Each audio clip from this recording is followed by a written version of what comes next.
হাসনাত এবং সার্জিস গণ অভ্যুত্থানের সাথে বেইমানি করেছিল, এই কারণে ছাত্র উপদেষ্টা হতে পারে নাই।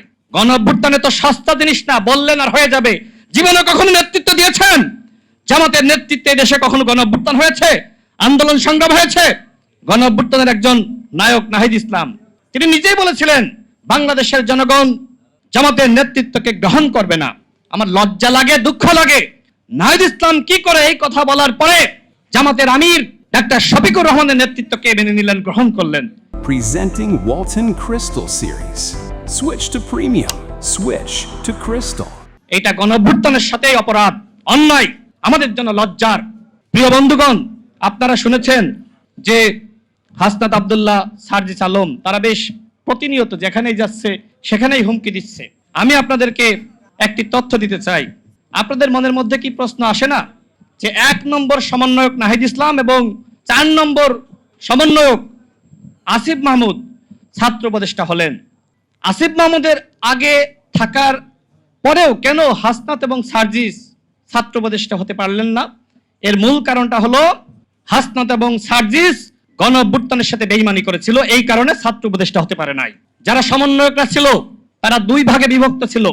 নাহিদ এবং আসিফের নেতৃত্বে একটি অংশ যারা সরকারের পতন চেয়েছিল, এবং হাসনাত এবং সার্জিসের নেতৃত্বে আরেকটি অংশ যারা শেখ হাসিনাকে রক্ষার আন্দোলন করেছিল।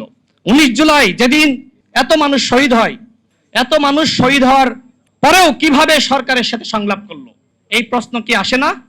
যেহেতু সময় সংক্ষিপ্ত, আমি আর 2টি কথা বলে শেষ করব।